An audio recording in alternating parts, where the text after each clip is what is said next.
Definition of relation, relation की definition क्या होती है? देखिए, रिलेशन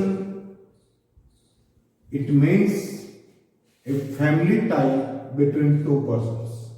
रिलेशंस जैसे आप अपने लाइफ के अंदर यूज करते हैं word what is relation, what is your relation with your mother's brother, means you are nephew to him or that is uncle to you। तो इस तरह से देखिए, अगर इसका लिटरल मीनिंग लेते हैं, लिटरल मीनिंग में क्या आता है? ये a family tie between two persons, this is a literal meaning.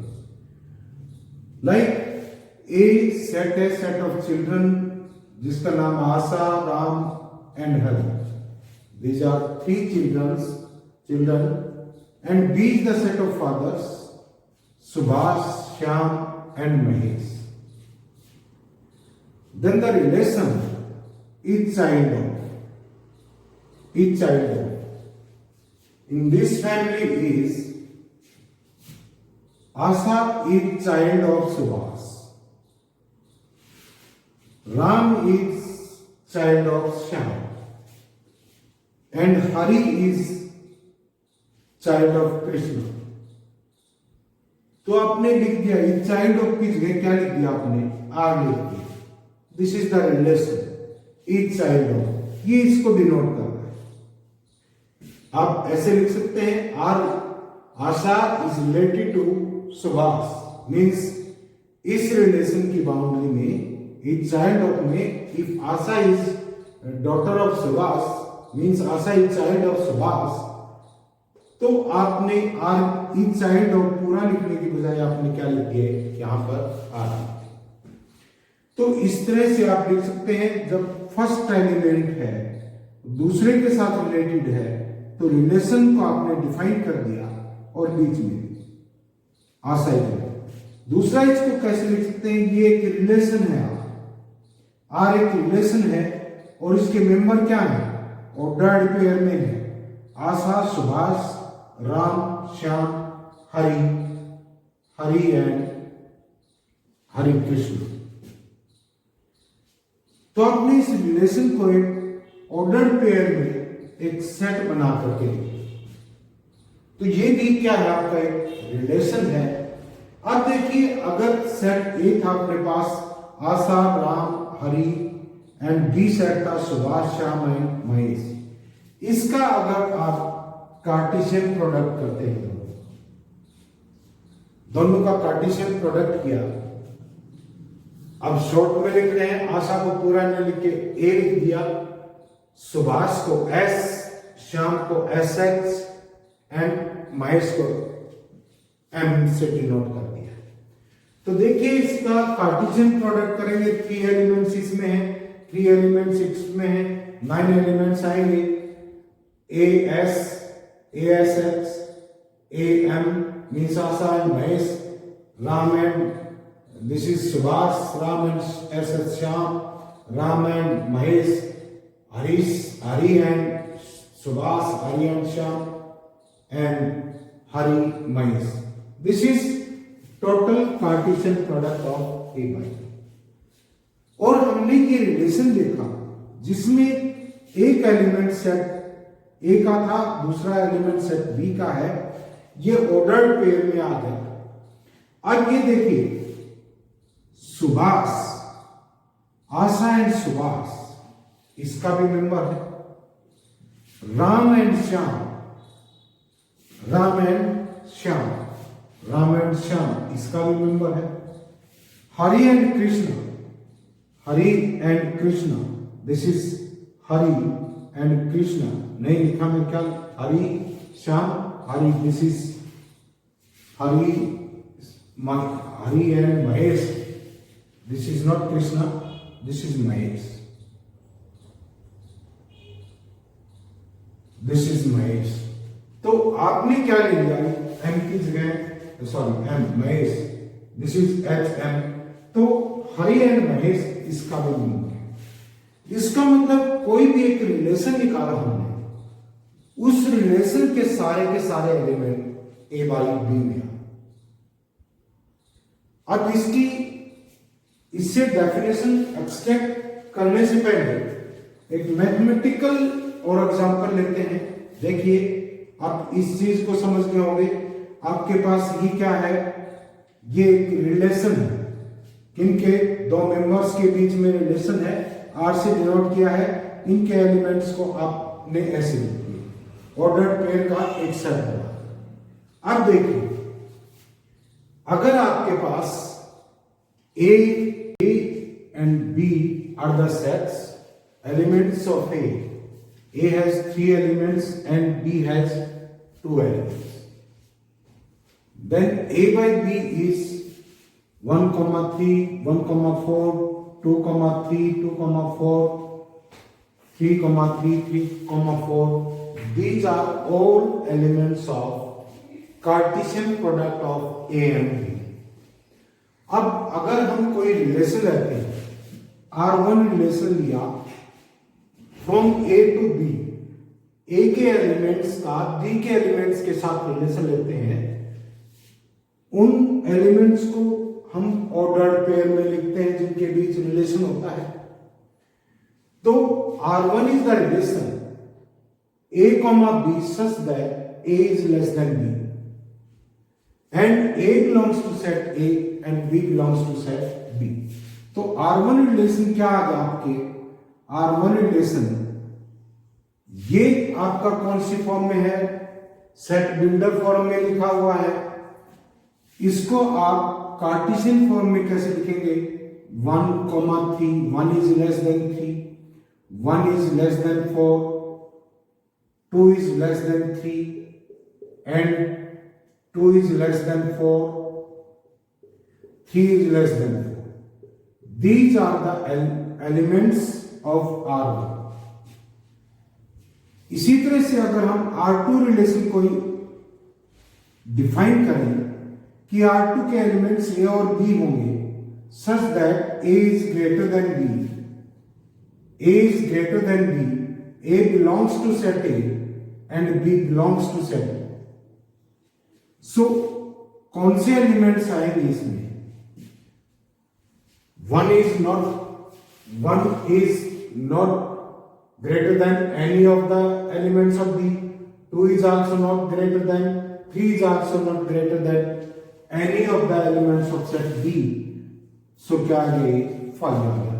This is equal to 5 and R3 अगर रिलेशन ले लें, R3 is the relation A, B के बीच रिलेशन है such that A is equal to B, A belongs to set A and B belongs to set A. तो इसका elements, इसके क्या elements आएंगे, equal to, there is only one element, 3 is equal to 3, बाकी कोई भी element equal नहीं है, तो इसका एलिमेंट आ गया आपका 3,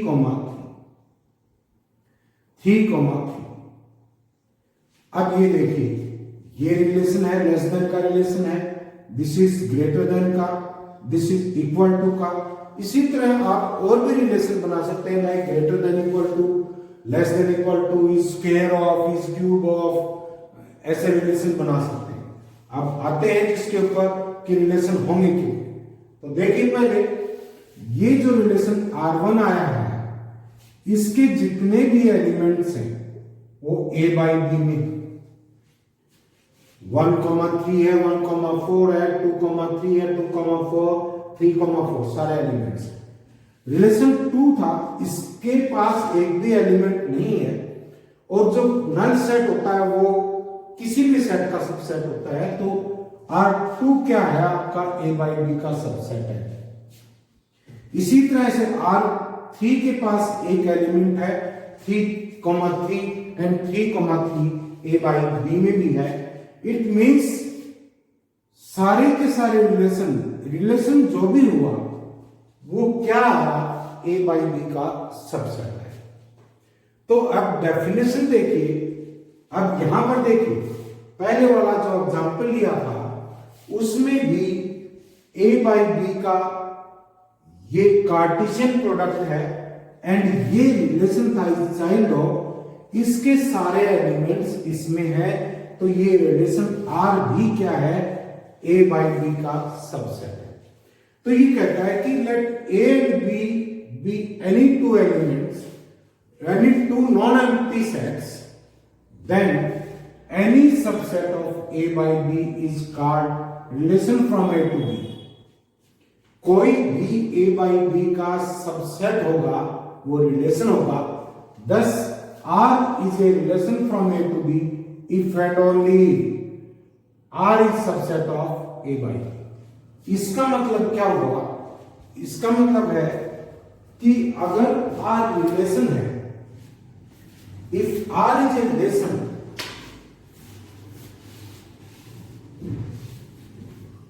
if R is a relation, this implies R is subset of A by B। But यहां पर if and only if है, it means this implies and backward implies, it means if R is subset of A by B अगर है, this implies R is a relation, R is a relation।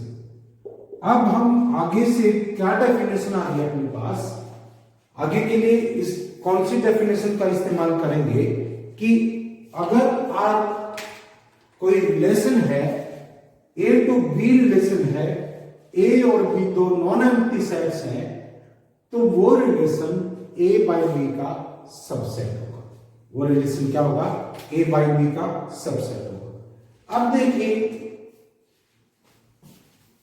Number of elements, number of elements in A by B is equal to number of elements in A into number of elements in B। ये होता है, बताया था आपको। अब अगर number of elements in A m है and number of elements in B n है, तो total number of elements in A by B कितना हुआ, m into n, m into n। तो इसके टोटल सबसेट कितने होते हैं, ये हमें डेफिनेशन से पता लग गया कि ए बाई बी का जो भी सबसेट होगा वो रिलेशन, ए बाई बी का जो भी सबसेट होगा वो रिलेशन होगा।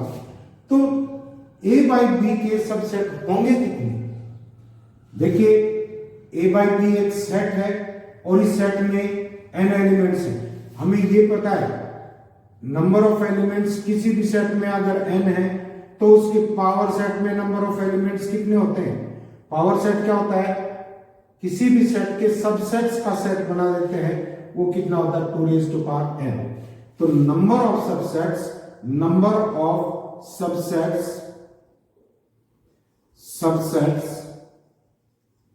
Of A by B is equal to कितना आ गया 2 raised to power m into n, 2 raised to power m into n। तो टोटल नंबर ऑफ रिलेशन क्या है, total number of relations, total number of relation this is 2 raised to power m n।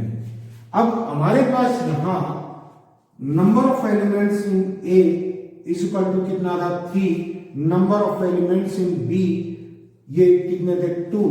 तो total number of relation, total number of relations from A to B कितना हुआ 2 raised to power 3 into 2 6, 2 raised to power 6 यानी कि 64 relations. Total number of relations कितने हुए 64। अब देखिए total number of relations आपको दो सेट्स दे रखे हैं, उनके एलिमेंट्स का पता है, तो टोटल नंबर ऑफ रिलेशंस आप निकाल सकते हैं। अब देखिए R1 रिलेशन क्या था आपका, R1 इज द रिलेशन, आपका क्या डिफाइन किया था, लेस देन का क्या था, दिस इज R1 रिलेशन। ये कौन सी फॉर्म में लिखा हुआ है, सेट वेक्टर फॉर्म में, रोस्टर फॉर्म में क्या आ जाएगा ये, दिस इज 1,3 1,4 2,3 2,4 3,4 ये एलिमेंट्स है। लेस देन के। अब यहां पर 2 is related to R1 relation है, इज रिलेटेड टू क्या है, 3 है। दिस इंप्लाइज हम ये कह सकते हैं 2 3 का जो ऑर्डर्ड पेयर है वो रिलेशन R1 से बिलोंग कर रहा है। अब यहां पर 3 इज नॉट रिलेटेड टू 3, 3 से रिलेटेड नहीं है, 3 से कम नहीं है।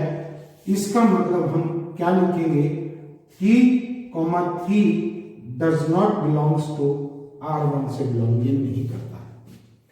तो अगर 3 से रिलेटेड है तो R1 लिख दिया, R1 लिख दिया, यहां पर हमने R1 लिया है एंड R1 का ये एलिमेंट नहीं है तो क्या लिख देंगे, 3 इज नॉट रिलेटेड या 3 does not belongs to R1 से बिलोंग नहीं करता है।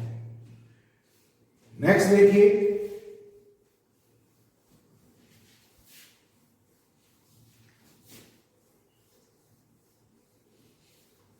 अब आपके पास मान लो 2 सेट्स हैं, ए दिस इज 1 2 3 4, ये है बी सेट है आपके पास, बी सेट है, दिस इज 4 9 16 24 25, ये and R is the relation, R relation है, रिलेशन के एलिमेंट्स ऑर्डर्ड पेयर में होंगे। आर इज द रिलेशन क्या है, उसके ए बी ऑर्डर्ड पेयर आएगा such that A is equal to B, A square is equal to B, such that A square is equal to B and A belongs to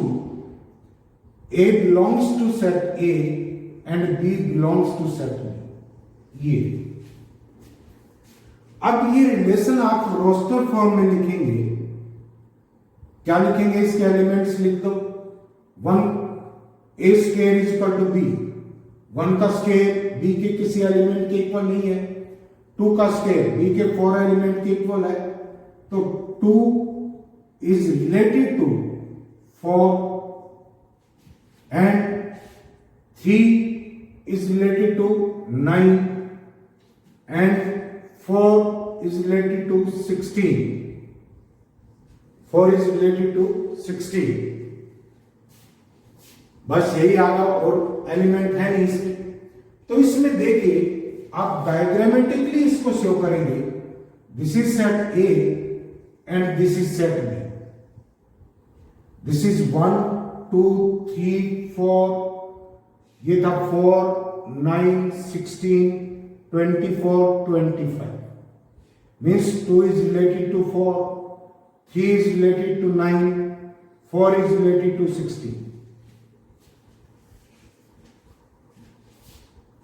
तो यहां पर जो ordered pairs आते हैं उनके first component का जो एलिमेंट है वो क्या कहलाता है, डोमेन।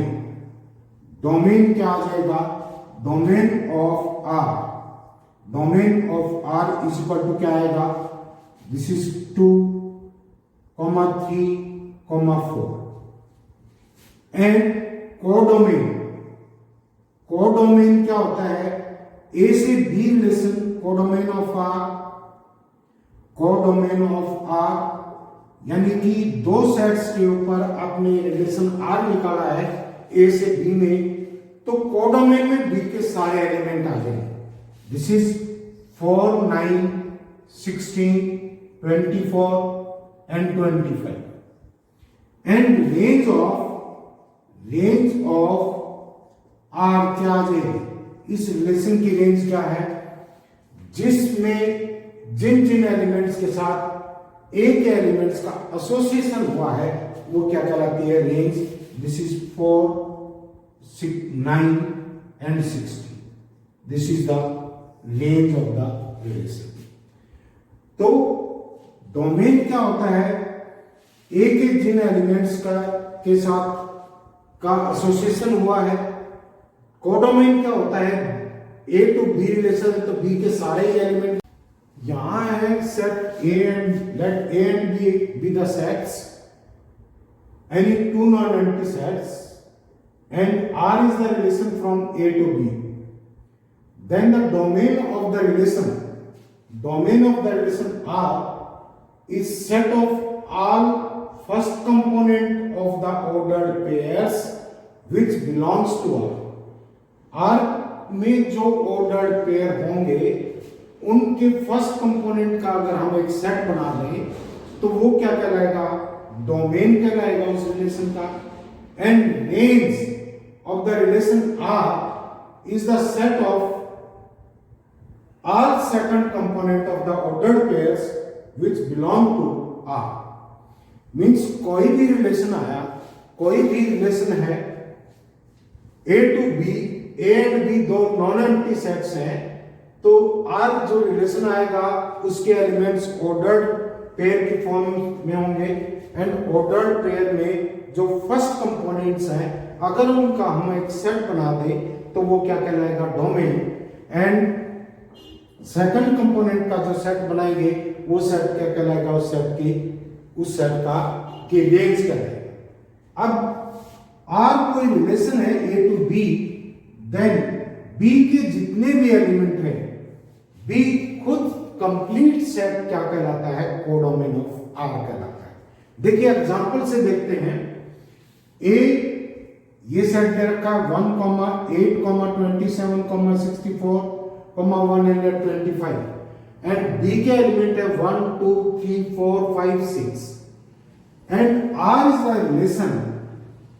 रिलेशन है इज क्यूब ऑफ,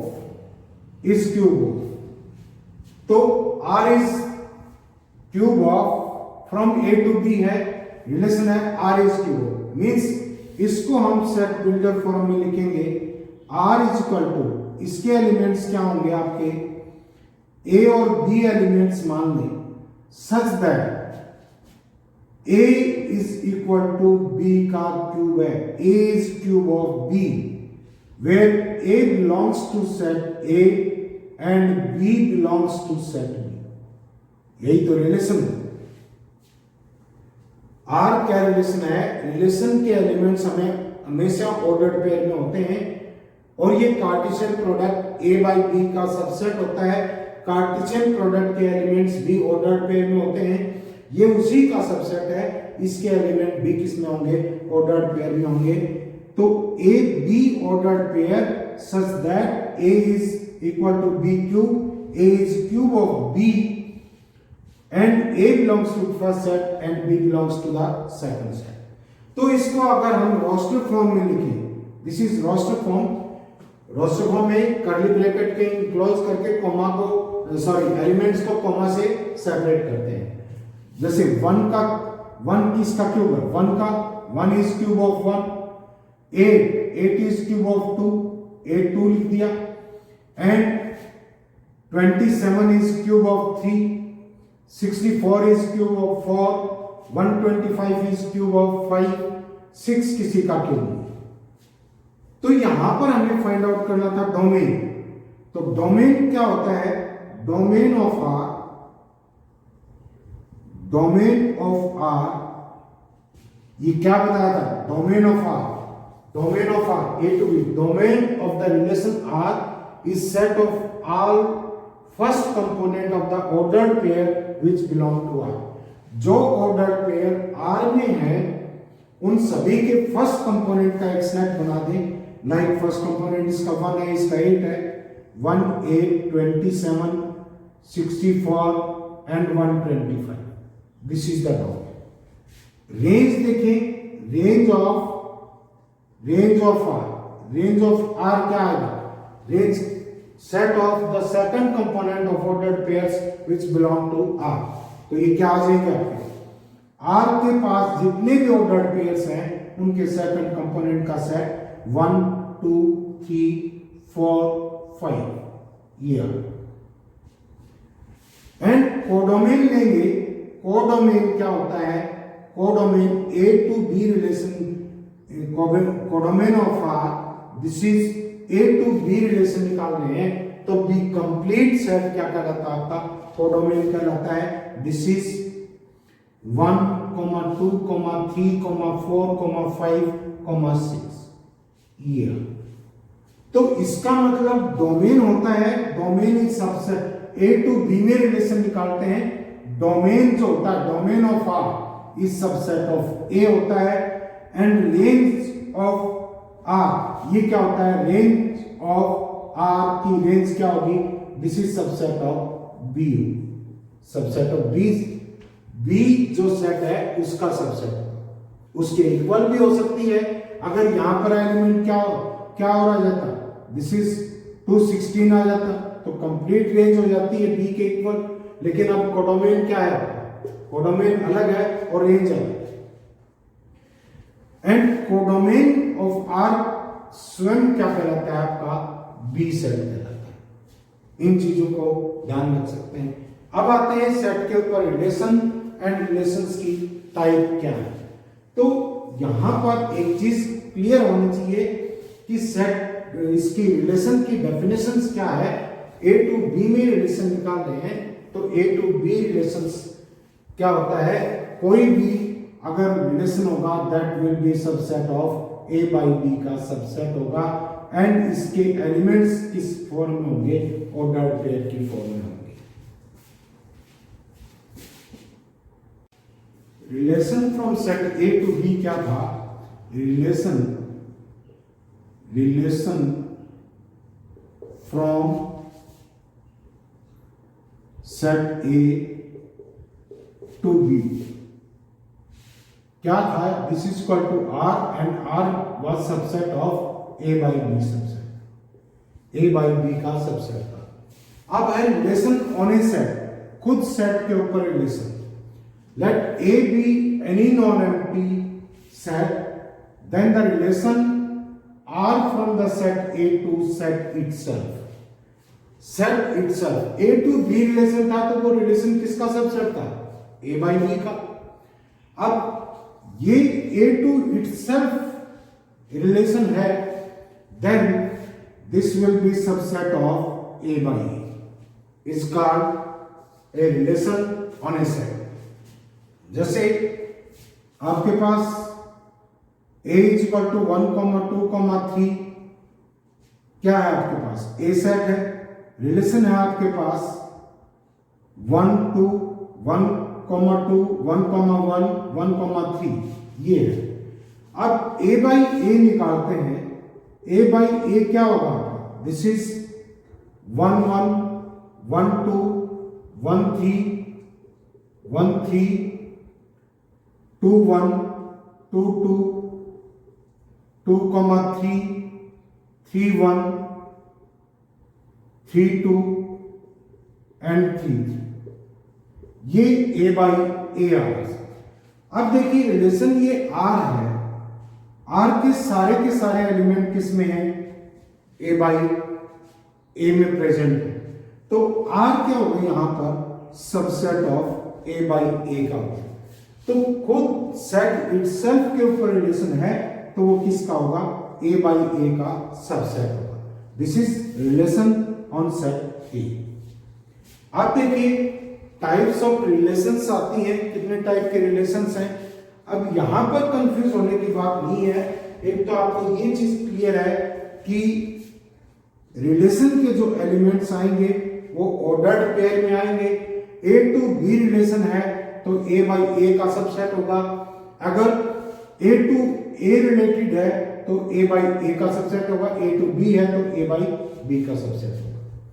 अब देखिए टाइप्स ऑफ रिलेशन लेते हैं। अगर हमारे पास सबसे पहले टाइप्स को देखा जाए तो आइडेंटिटी रिलेशन है। A is a relation, R is a set on a set या in a set A is called identity relation if R is equal to A belongs to A। देखिए R A set ले लिया, ए set है आपके पास, this is 1, 2, 3। ये कहता है कि ए कोई भी एलिमेंट है किसका, सेट ए का। तो आर में अगर ए एलिमेंट हो, ए एलिमेंट नहीं, ओनली ए एलिमेंट्स हो, मीन्स उन एलिमेंट्स की पेयरिंग हो, आपस में खुद के साथ ही पेयरिंग हो, तो वो रिलेशन कैसा कहलाता है, आइडेंटिटी रिलेशन कहलाता है। तो देखिए आइडेंटिटी रिलेशन क्या होगा, यहां पर आइडेंटिटी रिलेशन क्या आएगा आपके पास, यहां से डेफिनेशन को देखिए, अगर ए एलिमेंट सेट ए का एलिमेंट है तो उस रिलेशन में केवल और केवल ए होने चाहिए, उसकी डबल उसके एलिमेंट्स की पेयरिंग ही होनी चाहिए अपने साथ। तो यहां पर क्या है, 1 बिलोंग्स टू सेट ए है, तो यहां पर ए 1 होना चाहिए। 2 बिलोंग्स टू सेट ए है, तो क्या आ जाएगा, 2, 2 होना चाहिए। 3 बिलोंग्स टू सेट ए है, तो यहां पर तीसरा एलिमेंट क्या आएगा, 3, 3 आएगा, ये आएगा। एंड ओनली यही एलिमेंट होने चाहिए, इसका मतलब है this is full and final identity relation, this is identity relation. तो identity relation from set A to itself क्या हुआ, आपके पास ए कोई सेट है तो उसके एलिमेंट्स जिस रिलेशन के में उसके एलिमेंट्स की खुद के साथ पेयरिंग ही प्रेजेंट हो और कोई भी एलिमेंट नहीं हो, उसको हम क्या करते हैं, आइडेंटिटी रिलेशन करते हैं, उसको क्या करते हैं, आइडेंटिटी रिलेशन करते हैं। दूसरा है आपका universal relation. Universal universal set भी पढ़ा था, सबसे बड़ा सेट होता है यूनिवर्सल सेट। जैसे आपने लिया वोवल्स का यूनिवर्सल सेट क्या था, यू इज इक्वल टू क्या था, ए ई आई ओ यू। वोवल्स का इससे छोटा और कोई भी सेट बनाएंगे वो इसका क्या होगा, सबसेट होगा, तो ये यूनिवर्सल सेट होगा। इसी तरह से यूनिवर्सल रिलेशन क्या कहलाएगा, a relation R on a set A is called universal relation on A if R is equal to किसके हो, कंप्लीट ए बाई ए के equal, complete A by A के इक्वल हो। जैसे आर लिया, ए लिया सेट आपने, क्या ए बी एलिमेंट है, ए कॉमा बी एलिमेंट है, देन यूनिवर्सल रिलेशन क्या होगा, आर होगा ए बाई ए के इक्वल। दिस इज, इसके एलिमेंट क्या आ जाएंगे, ए के पास एलिमेंट्स है, ए के पास एलिमेंट्स है ए कॉमा बी, तो ए बाई ए के एलिमेंट्स क्या होंगे, इसी के साथ कार्टेशियन प्रोडक्ट कर दो, A B and B A and B comma B. This relation is known as universal relation. ऐसा रिलेशन जिसमें ए बाई ए के सारे एलिमेंट्स प्रेजेंट हों, उसको हम कौन सा रिलेशन कहते हैं, यूनिवर्सल रिलेशन कहते हैं। ऐसा रिलेशन जिसमें सेट ए के उन्हीं जितने भी एलिमेंट है सबकी पेयरिंग हो, उसको कौन सा रिलेशन कहते हैं, आइडेंटिटी रिलेशन कहते हैं। उसको कौन सा रिलेशन कहते हैं, आइडेंटिटी रिलेशन। तो आइडेंटिटी रिलेशन और यूनिवर्सल रिलेशन दोनों क्लियर हो गए। इसके बाद आता है वॉइड रिलेशन। वॉइड मींस खाली, नल सेट में भी कोई एलिमेंट नहीं था। अब आपके पास वॉइड रिलेशन है, a relation A is set on A, a relation R is set to B void relation if R is equal to क्या हो, 5, यानी कि उसके पास कोई भी एलिमेंट नहीं हो, ऐसे रिलेशन को क्या कह देते हैं हम, 5 रिलेशन कह देते हैं। Inverse relation, a relation if R is a relation from A to B, R relation है set A to set B, from A to set B, then a relation R inverse from किससे होगा, ये ए to B में था तो ये कहां से आएगा, बी टू ए में होगा। Is defined as inverse relation. जैसे देखिए ए सेट आपके पास A, this is element of 1 2 3 and B है, बी इज इक्वल टू 4 और 9। आर रिलेशन क्या आया? आर रिलेशन आपके पास आर के एलिमेंट्स है A comma B such that A is या B is A scale, B is equal to A scale such that and A belongs to set A and B belongs to set B. तो ये relation आ गया आपके पास। तो इसके elements क्या आएंगे? दिस इज 2 4, 2 का स्केल 4 एंड ये दूसरा एलिमेंट सेट बी से बिलोंग करना चाहिए एंड 3 9। ये रिलेशन आ गया, relation from A to B है। This is relation from A to B. R inverse निकालेंगे, वो रिलेशन क्या आ जाएगा? R relation B to A होगा और इन एलिमेंट्स के इनवर्स एलिमेंट देखो क्या आएगा?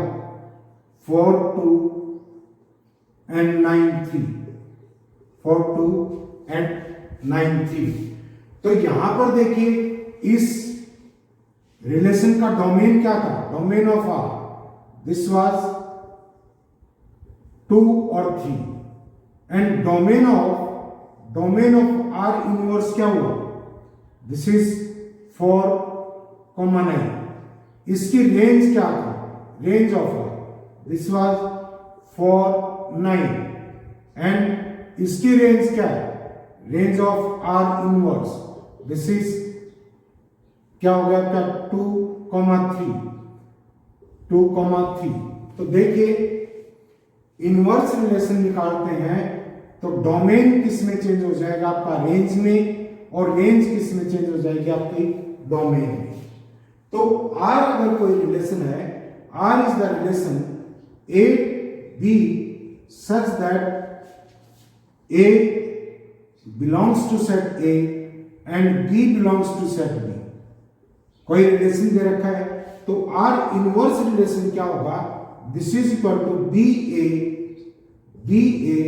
Such that A belongs to set A and B belongs to set B. यानी कि रेंज आपकी किस में? डोमेन में, और डोमेन किस में चेंज हो जाएगा? आपका रेंज में चेंज हो जाएगा। तो ये कुछ डेफिनेशंस हैं, इनकी तरफ ध्यान देंगे। इसके बाद जो रिफ्लेक्सिव रिलेशन है, सिमेट्रिक रिलेशन है एंड ट्रांजिटिव रिलेशन है, उसका देखिए।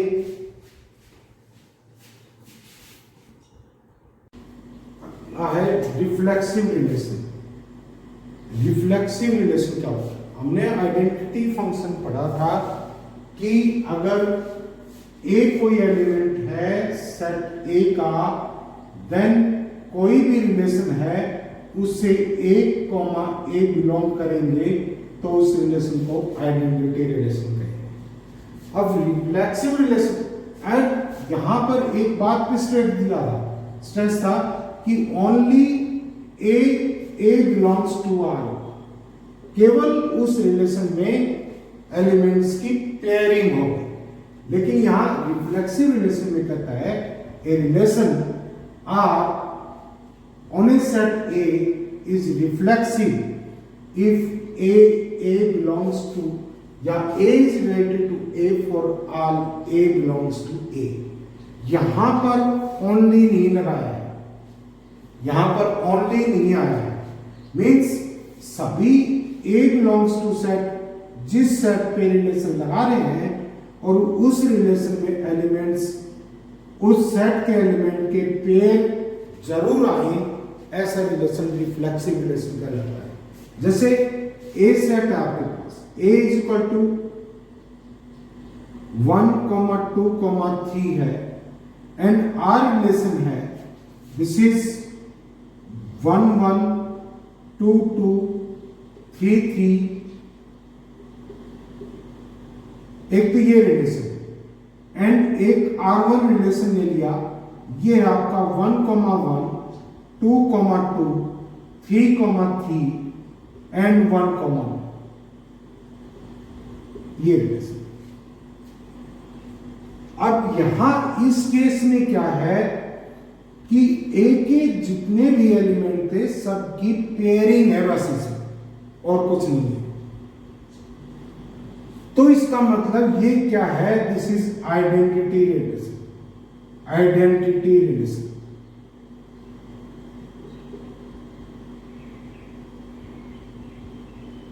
लेकिन रिफ्लेक्सिव रिलेशन की डेफिनेशन क्या कहती है कि ऐसा रिलेशन जिसमें एक कोई भी एलिमेंट हो सेट ए का, उसकी पेयरिंग उस रिलेशन में जरूर होनी चाहिए।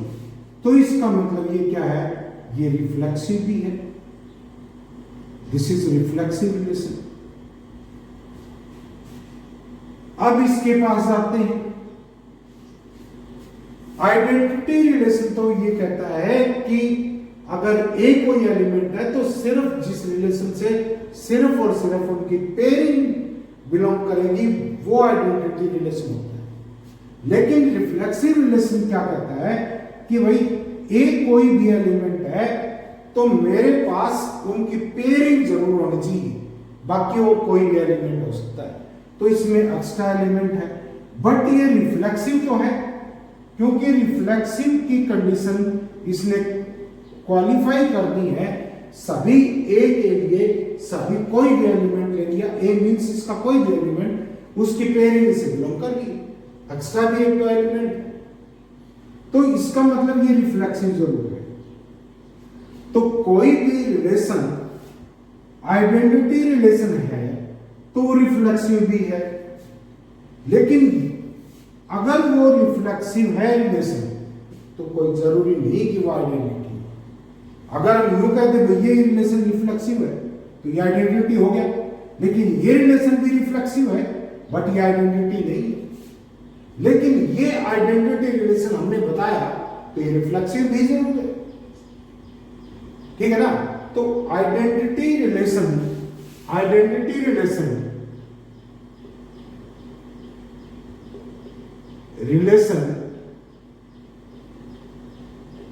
is always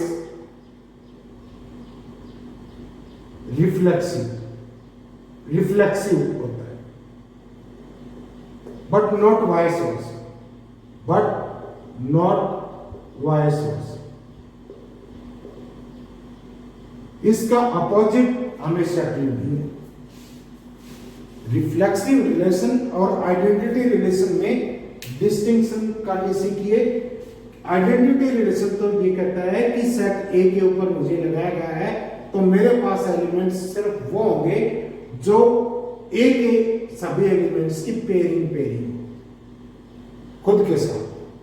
लेकिन रिफ्लेक्सिव कहता है कि मेरे पास पेयरिंग तो होगी और कोई एलिमेंट्स हो उसे मैं मना नहीं करता। तो ये रिफ्लेक्सिव है। आइडेंटिटी रिलेशन है तो वो रिफ्लेक्सिव जरूर होगा, बट रिफ्लेक्सिव है तो ये जरूरी नहीं कि वो आइडेंटिटी हो। नेक्स्ट देखिए symmetric relation. A relation R on set A is symmetric, this is transit symmetric, is symmetric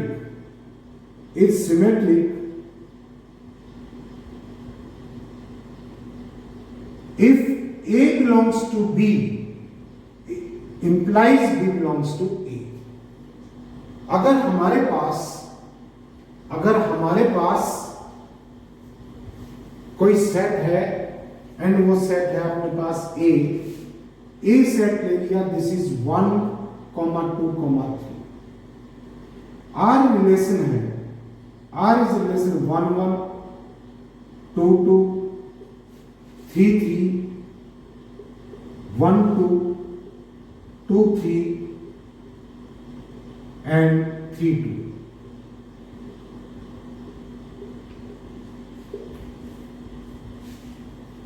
तो देखिए ये इसकी डेफिनेशन देखिए, ये कहता है कि अगर किसी रिलेशन के पास ए बी हो तो उसके पास बी ए उसका इनवर्स जोड़ा जरूर होना चाहिए।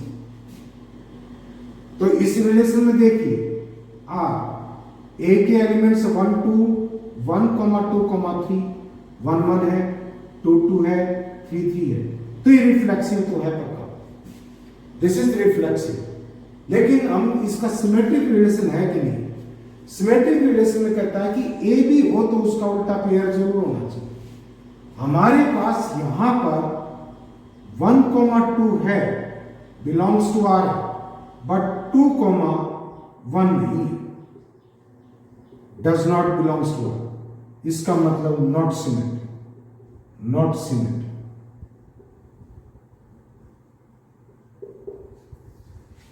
अगला 2 3 है तो इसका उल्टा 3 2 भी है। तो ये तो कंडीशन सेटिस्फाई करता है, लेकिन ये था इसलिए इसका इनवर्स भी चेक करना पड़ेगा। तो इसको ट्रांजिटिव बनाने, सिमेट्रिक बनाने के लिए हमें कौन सा एलिमेंट इसमें ऐड करना पड़ेगा? दिस इज 1 1 था इसके पास, 2 2 भी है, 3 3 भी है, एंड 1 2 है, तो इसको सिमेट्रिक बनाने के लिए इसमें 2 1 डालना पड़ेगा। 2 3 है तो इसके लिए 3 2 ऑलरेडी इसमें प्रेजेंट है। अब ये यहां पर सिमेट्रिक रिलेशन है। इसमें यहां कंफ्यूज होने की ये जरूरत नहीं है कि आप चेक करें कि 1 3 से बिलोंग नहीं कर रहा। भाई 1 3 से बिलोंग नहीं कर रहा मत करने दो। 3 1 कहां है? 1 3 को तो जब चेक करेंगे ना जब 1 3 से बिलोंग करेगा, ये भी बिलोंग नहीं कर रहा इससे। 1 3 को तो तब चेक करेंगे जब 3 1 हो। सिमेट्रिक रिलेशन कहता है ए भी उसमें है तब चेक करो आप भी ए उसमें है कि नहीं, तो वो सिमेट्रिक। ये चीज अब आपको समझ में आ गई होगी। अब देखिए transitive relation, a relation on set A is transitive if A B belongs to R and B C belongs to R. दो चीज उसमें हो तब यू विल चेक कि उसमें ए सी है या नहीं। ए रिलेटेड टू बी हो और बी रिलेटेड टू सी हो, तो ए रिलेटेड टू सी अगर उसमें प्रेजेंट है तो वो ट्रांजिटिव है आपके पास। अब देखिए आपने ये रिलेशन लिया था, ए सेट है ये, इसका रिलेशन ये लिया, इस रिलेशन में ये तो रिफ्लेक्सिव है, और अगर हमने इसमें 2 1 और ऐड कर दिया तो ये सिमेट्रिक भी है, क्योंकि ये है इसका उल्टा है, ये है इसका भी उल्टा है। 1 2 है तो 2 1 लिया है, 3 2 है तो 2 3 है। रिफ्लेक्सिव भी है, सिमेट्रिक भी है, लेकिन ट्रांजिटिव चेक करते हैं इसका है। देखिए 1 2 बिलोंग्स टू आर है एंड 1 2 बिलोंग्स टू आर है, 2 1 बिलोंग्स टू आर। तो क्या होना चाहिए? This implies 1 1 belongs to R होना चाहिए, ये भी है। और देखो 3 2 belongs to R and 2 1 belongs to R. 3 2 भी है और वहीं से शुरू करेंगे। भाई ट्रांजिटिव क्या होता है? A B belongs to R हो and B C belongs to R, तब आपका क्या होना चाहिए? A C, this implies A C belongs to R. तो ये क्या कहलाएगा? आपका ट्रांजिटिव।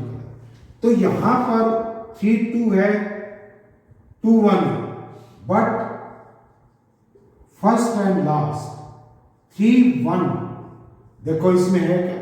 3 1 नहीं है, does not belongs to R. तो ये क्या नहीं है? आपका ट्रांजिटिव नहीं है। ट्रांजिटिव करने के लिए इसमें क्या ऐड करना पड़ेगा आपको? ट्रांजिटिव बनाने के लिए इसमें क्या ऐड करें, इसमें ट्रांजिटिव बन जाए। देखिए r इज इक्वल टू 1 1 है, 1 2 2 है एंड 3 3 है, दिस इज 1 2 है, 2 1 भी है, 3 2 है एंड 2 3 भी है। अब ट्रांजिटिव करने के लिए 3 2 चेक किया था, 2 1 चेक किया था, 3 1 होना चाहिए, इसमें नहीं है। ट्रांजिटिव बनाने के लिए इसमें 3 1 डाल दो, ट्रांजिटिव बनाने के लिए इसमें 3 1 डाल दिए। ये सेट अब देखो ट्रांजिटिव हो गया कि नहीं, हो सकता है कहीं और जगह मार खा जाए। अब देखो 3 1 है एंड 1 1 है, यहां पर 3 1 belongs to R and 1 1 belongs to R। भाई यहां पर जो खत्म होगा वही एलिमेंट यहां से होगा, ठीक है। या उल्टा ले सकते हैं, this is 1 1 belongs to R है and sorry this is 1 1 3 1 belongs to 3 1 belongs to R है, 1 1 बिलोंग्स टू R है, तो 3 1 बिलोंग्स टू, दिस इंप्लाइज 3 1 3 1 है ऑलरेडी इसके पास। और चेक करिए 1 3 बनता है कहीं, 3 2 है, 2 1 है, तो 3 1 है, बिल्कुल ठीक है। 2 3 है, 3 1 है, 2 1 भी है, 3 3 है, 3 3 एंड 3 1 है, तो 3 1 आ जाएगा। So this is transitive relation. अब ये ट्रांजिटिव रिलेशन हो गया, लेकिन अब ये सिमेट्रिक है कि नहीं है ये चेक करो। अब ये सिमेट्रिक नहीं है, क्योंकि सिमेट्रिक होने के लिए 3 1 का इनवर्स होना चाहिए। 3 1 का इनवर्स क्या होगा, 1 3 आएगा। अब ये रिलेशन रिफ्लेक्सिव भी है, उल्टे पेयर भी है सभी के, यानी कि ट्रांजिटिव भी है, सॉरी सिमेट्रिक भी है एंड ट्रांजिटिव भी है। तो ऐसे रिलेशन को हम क्या कहते हैं, जो रिलेशन रिफ्लेक्सिव हो, रिफ्लेक्सिव प्लस सिमेट्रिक हो प्लस ट्रांजिटिव, उस रिलेशन को हम कहते हैं इक्विवेलेंस रिलेशन। इक्विवेलेंस रिलेशन ज्यादा पोर्शन इसका +2 में है, ठीक है। ये आपके टाइप्स ऑफ रिलेशंस आ गए। अब एक होता है antisymmetric. Antisymmetric relation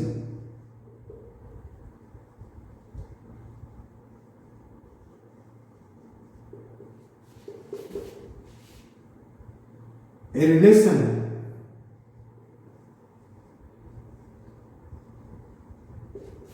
in which A, B belongs to R. This implies B, A belongs to R. ये सिमेट्रिक के लिए कंडीशन होती है, बट एंटी सिमेट्रिक रिलेशन क्या होता है, ऐसे रिलेशन में A, B belongs to R implies B, A belongs to R only when A is equal to B हो, तब ऐसे रिलेशन को क्या कहते हैं, एंटी सिमेट्रिक रिलेशन। इस रिलेशन को क्या कहते हैं, एंटी सिमेट्रिक रिलेशन। आप देखिए क्वेश्चन लेते हैं,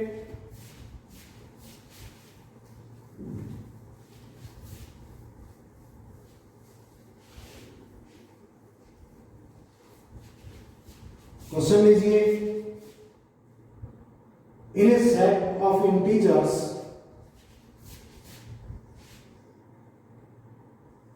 in a set of integers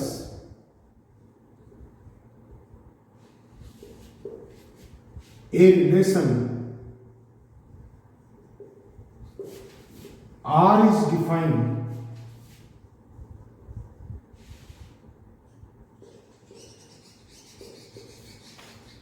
as a comma b या a is related to b if and only if a minus b is an even integer.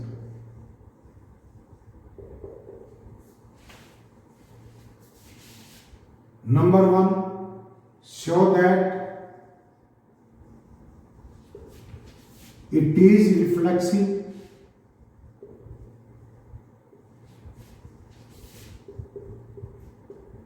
Reflexive का क्या कह सकते हैं? इधर a comma a belongs to R for R a belongs to set Z, क्योंकि हम relation किसके ऊपर लगा रहे हैं? In a set of integers, set of integers के ऊपर रिलेशन डिफाइंड है। उस रिलेशन से एलिमेंट ए बी से ए रिलेटेड टू बी होगा, या यहां से ये कहिए कि a comma B belongs to R होगा। दिस इंप्लाई, इट मीन्स क्या हुआ? This implies a minus B is an even integer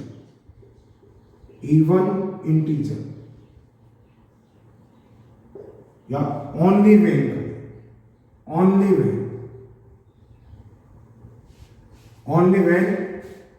a minus B का जो डिफरेंस होगा वो एक इवन इंटीजर। तो ये रिफ्लेक्सिव है क्या? भाई z क्या है?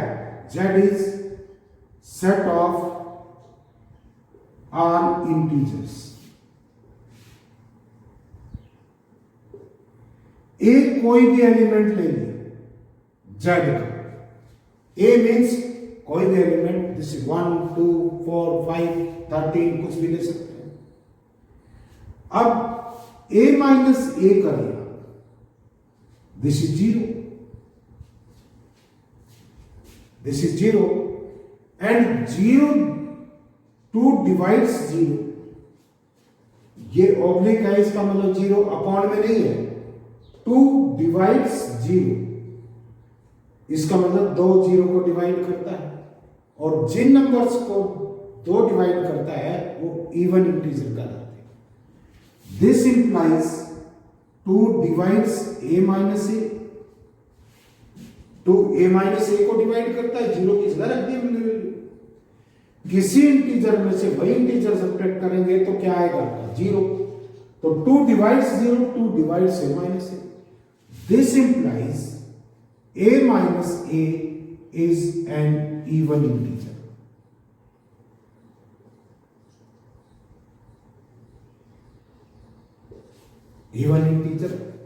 And a minus a integer है। जब a minus b even integer था तो a और b का जोड़ा किससे बिलोंग कर रहा है? a और b का जो पेयर है किससे बिलोंग करेगा?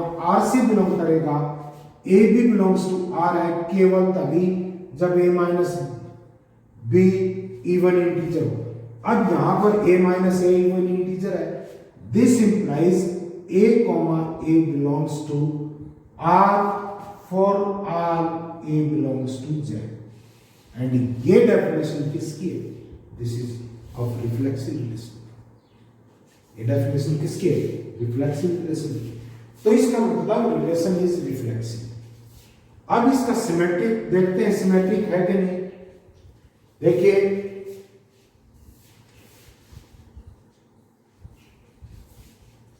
सिमेट्रिक रिलेशन में क्या कर रहा है? When a comma b belongs to R हो, only then b a belongs to R होगा। तो लेट ए बी एलिमेंट्स हैं जेड के and A comma B belongs to R. देखो ये इंडिविजुअल एलिमेंट्स हैं, ये ऑर्डर्ड पेयर है, ये रिलेशन से बिलोंग कर रहा है, ये सेट ऑफ इंटीजर से बिलोंग कर रहा है। अब A B belongs to R कब हो सकता है? This implies A minus B is an even integer. जब आपने ये ले लिया कि ए बी आर से बिलोंग कर रहा है तो A minus B even integer है, and this implies A B even integer है तो B minus A is also even integer. भाई आपको ये पता है 2 एक इवन इंटीजर है तो -2 भी इवन इंटीजर है, 2 से डिविजिबल है। This implies b minus a minus b even integer था तो a रिलेटेड टू b था, तो यहां से क्या आ गया? b रिलेटेड टू a होगा। दिस implies b comma a belongs to r। This implies it is symmetric. It is symmetric relation. It is symmetric relation. It is symmetric. आप देखिए ट्रांजिटिव रिलेशन देखते हैं कि ये ट्रांजिटिव है कि नहीं। तो देखिए ट्रांजिटिव रिलेशन कब होता है? ट्रांजिटिव रिलेशन की डेफिनेशन क्या है? If A B belongs to R and B C belongs to R, this implies A C belongs to R. A C belongs to R करता हुआ केवल तभी देखेंगे जब ए बी और बी सी इसमें हो, अदरवाइज नहीं। तो देखिए इन दोनों को लेके चलेंगे कि मान लो ये है उसमें रिलेशन में, let A comma B belongs to R and B comma C belongs to R. इसका मतलब क्या निकला? A minus B is an even integer.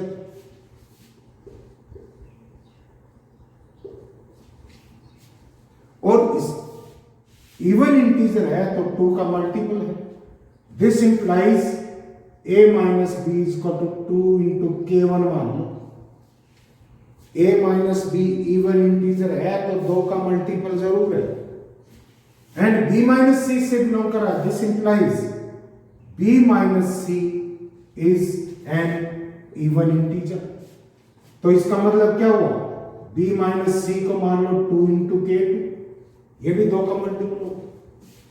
अब अगर हम इन दोनों को ऐड कर दें, a minus B plus B minus C, this is equal to 2k1 plus 2k2। This is equal to 2 into k1 plus k2, and ये क्या है? a minus C. तो a माइनस सी अपने पास क्या आ गया? This is an even integer क्योंकि 2 का मल्टीपल है, एंड a माइनस सी 2 का मल्टीपल है, इवन इंटीजर है, तो किससे बिलोंग करेगा? r से बिलोंग करेगा। This implies a comma C belongs to r। इसका मतलब रिलेशन कैसा आ गया? ट्रांजिटिव। ट्रांजिटिव ट्रांजिटिव है एंड सिमेट्रिक है एंड रिफ्लेक्सिव है। It means relation is equivalence relation. इस चैप्टर को कीजिए, अगले क्लास में मॉडुलस फंक्शन स्टार्ट करते हैं।